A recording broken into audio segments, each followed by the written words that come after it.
My girlfriend said, "I'm pregnant, but the baby isn't yours. I just want things to stay peaceful." I smiled and said, "All right, whatever you want." The next day, I canceled our apartment lease, forwarded her message to her ex, and sent a gift basket to his house that said, "Congratulations, you're going to be a dad." 2 hours later his wife called. Her first words made my heart stop. And what happened next? I'm 40 years old and I thought I had my life figured out. Sarah and I had been together for 3 years. We weren't married, but we lived together in a nice 2-bedroom apartment downtown, split the bills evenly, and talked about the future like it was something we were building together. I genuinely believed we were solid. Last Tuesday evening, I came home from the gym around 7:00 p.m. Sarah was sitting on the couch with her phone in her lap, staring at the blank TV screen. The apartment felt cold despite the heater running. I knew something was wrong immediately. "Hey," I said, dropping my gym bag by the door. "You okay?" She didn't look at me, just kept staring forward. "We need to talk," she finally said. Those 4 words, everyone knows what they mean. I sat down in the armchair across from her, my stomach already tightening. "I'm pregnant," she said flatly. For about 3 seconds, I felt this weird rush of emotions. Shock, fear, maybe even a little excitement. Then she continued, "But the baby isn't yours." The room went silent. I could hear the refrigerator humming in the kitchen, a car alarm going off somewhere outside. My brain was trying to process what she'd just said, but it felt like my thoughts were moving through mud. "What?" I finally managed. She looked at me then, and I'll never forget her expression. Not guilty, not apologetic, just tired. "It's Marcus," she said. "It happened 2 months ago. I didn't plan it. It just happened." Marcus, her ex-boyfriend from college. The guy she told me not to worry about when they reconnected on social media last year. The guy she'd grabbed coffee with just as friends back in August. "You slept with Marcus?" I said slowly, making sure I understood correctly. "Yes. 2 months ago, yes." "And you're pregnant?" "Yes." I sat there for a minute just looking at her. Part of me wanted to explode. Part of me wanted to cry, but mostly I just felt numb. "Does he know?" I asked. "No," she said quickly. "And I don't want to tell him. He's married now. It would destroy everything. I want to keep things peaceful between us. We can figure this out together." I actually laughed. It just came out. This bitter sound that surprised even me. "Peaceful," I repeated. "You want to keep things peaceful. I know you're angry," she said. "But please, let's not make this harder than it has to be. We can work through this." I stared at her for a long moment. She genuinely thought I was going to what? Raise another man's baby? Pretend everything was fine? Stay with her after she'd been cheating on me? "All right," I said, standing up. "Whatever you want." She looked relieved. Actually relieved. I went to the bedroom, closed the door, and sat on the edge of the bed. My hands were shaking. I pulled out my phone and started making a list of everything I needed to do. I wasn't going to yell. I wasn't going to break things. I was just going to disappear from her life so completely she'd wonder if I'd ever existed. That night, I slept on the couch. Sarah tried to talk to me once, but I told her I needed space to process. She went to bed around 1:00 p.m. I stayed up until 2 a.m., researching apartment lease cancellation policies and scrolling through Marcus's Facebook page. Marcus Chen, 39 years old, married to a woman named Jennifer for 6 years, no kids. He worked in finance, posted pictures of fancy dinners and golf trips. His wife was a pediatric nurse who volunteered at animal shelters on weekends. She looked genuinely kind in her photos, always smiling. I felt sick thinking about what Sarah had done to both of us. Update. One Wednesday morning, I called our landlord at 8 a.m. sharp. Our lease had a clause that allowed for early termination with 60 days notice and a penalty fee of 2 months' rent. I told him I'd pay it. He was surprised but didn't ask questions. I told him only my name would be coming off the lease. Sarah could figure out if she wanted to stay and cover the full rent alone or leave. Then I went to the bank and opened a new checking account. I transferred my half of our shared savings into it. We'd been saving for a vacation to Japan, $8,400 split down the middle. I took my $4,200. At 10 a.m., I texted Sarah's message to myself, so I'd have a clean screenshot. Then I looked up Marcus's address. Public records are surprisingly easy to access when you know someone's full name and city. I ordered a gift basket online, one of those fancy ones with gourmet chocolates, sparkling cider, and a little teddy bear. I paid extra for same-day delivery. In the gift message section I wrote, "Congratulations, you're going to be a dad. Sarah's expecting. We should talk. A concerned friend." I added Marcus's home address and confirmed the order. Then I forwarded Sarah's text message to Marcus's Facebook Messenger. I didn't add any commentary, just sent it, and blocked her immediately on my phone. I spent the rest of Wednesday packing my essentials. Clothes, laptop, important documents. I called my buddy Derek and asked if I could crash at his place for a few weeks. He said yes without hesitation. At 3 p.m., my phone rang. Unknown number. I answered. "Hello? Is this the person who sent the gift basket to 447 Riverside Drive?" A woman's voice. Shaky, angry, scared. My heart stopped. "Who is this?" I asked, though I already knew. "This is Jennifer Chen, Marcus's wife. And you need to tell me right now what the hell is going on." I took a deep breath. "Mrs. Chen, I'm sorry you had to find out this way. My name is Jake. I've been dating Sarah Hollis for 3 years. Last night, she told me she's pregnant with your husband's baby." Silence. Long, terrible silence. "You're lying," she finally whispered. "I wish I was," I said. "I can forward you the text message she sent me. I can give you her number. I can tell you that she said it happened 2 months ago around August and that she didn't want to tell Marcus because he's married and it would destroy everything." I heard her breathing fast and shallow. "I need proof," she said. I sent her the screenshot. Then I sent her Sarah's phone number and our address. "I'm sorry," I said again. "I thought you deserved to know." She hung up.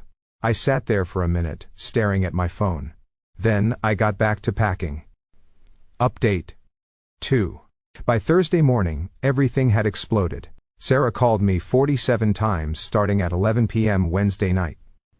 I didn't answer any of them. She left voicemails crying, screaming, begging me to pick up. I deleted them without listening past the first few seconds. Derek's apartment was small, but comfortable. He worked from home as a software contractor, so he was there when I showed up Wednesday night with 2 suitcases and a box of belongings. "You look like hell," he said, letting me in. "I feel worse than I look." He didn't pry, just showed me the guest room and offered me a beer. Good friend. Thursday afternoon, Sarah showed up at Derek's building. I have no idea how she found me. Maybe she called mutual friends. She buzzed the intercom. "Jake, please. We need to talk. You can't just do this." Derek looked at me. I shook my head. "He's not interested," Derek said into the intercom. "Leave, or I'm calling the cops." She buzzed twice more, then left.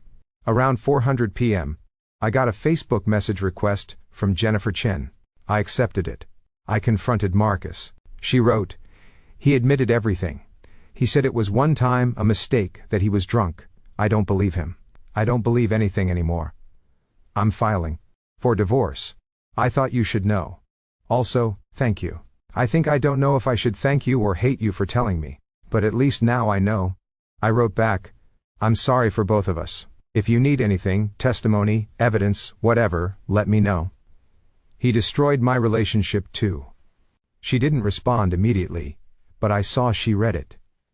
That evening, I got an email from Sarah's mother. Apparently, Sarah had called her crying, playing the victim, saying I'd abandoned her during her pregnancy. The email was exactly what you'd expect. "How dare you leave my daughter when she needs you most? You're a coward. She made one mistake, and you threw away 3 years like it meant nothing." I replied with the screenshot of Sarah's text. Just that. Nothing else. She didn't email back. Update 3. Friday. I took a personal day from work. I needed to find a new apartment and couldn't handle the office gossip. One of our mutual friends, Kayla, had already texted me asking what happened. Word travels fast. I spent the morning looking at studio apartments within my budget. Found one about 20 minutes from my current job. Available, November 1st. I put down a deposit. Around 2 p.m., Marcus Chen called me. My blood ran cold when I saw the name on my phone. I answered, "What do you want?" "You had no right," he said. His voice was tight, controlled fury. "What happened between Sarah and me is none of your business. You destroyed my marriage." I actually laughed. "I destroyed your marriage. You slept with my girlfriend. You did this. It was one time. One mistake. Jennifer would never have known if you hadn't stuck your nose where it doesn't belong.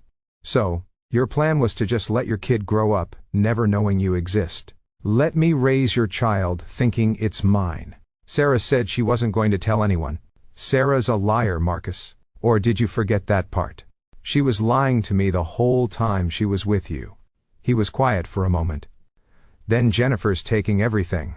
The house. The savings. She's out for blood. Good. I said, "She deserves better than you. You're a piece of right back at you." He hung up. I sat there feeling weirdly calm. Maybe I should have felt guilty for blowing up his life. But I didn't. He made his choice when he slept with someone in a relationship. Jennifer deserved the truth. Saturday, Sarah texted from a different number. "Jake, please talk to me.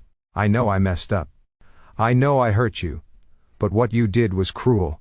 Marcus's wife is destroying him. His family won't speak to him. He might lose his job because of the stress. You ruined multiple lives because you were angry at me." I stared at the message for a long time before typing back. "You ruined your own life when you cheated. You ruined Marcus's life when you slept with a married man. You tried to ruin mine by asking me to raise another man's child. I just made sure the truth came out. Don't contact me again." I blocked the new number. Update 4. 2 weeks later, I was settled into my new studio apartment. It was small, but mine. No shared furniture. No memories of Sarah walking around in her pajamas on Sunday mornings. No ghost of a relationship haunting the rooms. Derek helped me move my stuff from storage. We ordered pizza and watched basketball. Normal things, healing things. I got a message from Jennifer Chen again. "The divorce is moving forward. Marcus is trying to fight it, but my lawyer says we have everything we need." I found out he'd been messaging Sarah for months before they hooked up. It wasn't just one mistake. "Thank you for giving me the push I needed to look deeper." I found hotel receipts, deleted texts he thought were gone. He'd been cheating longer than I knew. My stomach turned. So Sarah had been lying even more than I thought. I wrote back, "I'm glad you found out. You deserve better. I hope the divorce goes smoothly." "How are you doing?" she asked. "Better every day," I typed. "Still angry sometimes, but mostly just tired of thinking about it." "Same. Do you think Sarah kept the baby?" I hadn't even thought about that. "I don't know. I haven't talked to her since I left. Marcus said she's demanding child support. She's planning to keep it." "Of course she was. That's between them now," I said. "I'm just glad I'm not involved." "Me too," Jennifer said. "Good luck with everything." "You too." A month after everything blew up, I ran into Kayla at a coffee shop. She looked uncomfortable when she saw me. "Hey," she said carefully. "How are you?" "Fine. You?" "Good. Listen. I heard Sarah's version of things. I just want you to know, I don't believe her." I sipped my coffee. "What did she say? That you overreacted to one mistake? That you were emotionally abusive and controlling? That you sabotaged her life because you couldn't handle not being in control?" I shook my head. "Of course she did. I know you, Jake. I know that she cheated. She got pregnant. You left. That's not abuse. That's self-respect." "Thanks," I said quietly. "That actually means a lot. She's telling people Marcus forced himself on her now. Changed her story completely." I went cold. "What?" "Yeah, she's claiming she didn't cheat, that she was assaulted. But the texts she sent him afterward don't match that story. A few of us have seen them. She's just trying to save face." I felt sick. "That's disgusting." "I know. I stopped talking to her. A lot of people have." I finished my coffee in silence. Sarah had burned every bridge trying to avoid accountability. Final update. It's been 3 months now. Sarah had the baby. A boy. Marcus's family demanded a DNA test, And it confirmed what everyone already knew. He's paying child support, but he's not involved in the kid's life. His divorce from Jennifer finalized last month. She moved to a different state to be closer to her sister. Sarah tried to reach out one more time through a mutual friend, asking if I'd be willing to talk. I said, no, there's nothing left to say. I've started seeing someone new, nothing serious yet, but it's nice to remember what it feels like when someone actually respects you. Her name's Amy. She teaches high school English. We met at a bookstore, both reaching for the same novel. Cliché, but true. My new apartment feels like home now. I painted the walls, got some plants, adopted a cat named Soup. Life is quiet, simple, mine. Sometimes I think about Sarah and Marcus, and wonder if they ever talk, if they regret what they did. Then I remember, it doesn't matter. Their choices led them exactly where they are. Mine led me here. I'm not bitter anymore, I'm just free. Edit 1. A few people asked why I sent the gift basket, instead of just telling Jennifer directly. Honestly, I was angry, and wanted Marcus to feel the same shock I felt. Petty, maybe. But it worked. Edit 2. Yes. I kept receipts of everything. Texts, emails, bank transfers. My lawyer friend told me to document everything in case Sarah ever tried to claim I owed her money or was involved with the kid legally. So far, she hasn't. Edit 3. For those wondering, Soup is a gray tabby with one eye. He's perfect.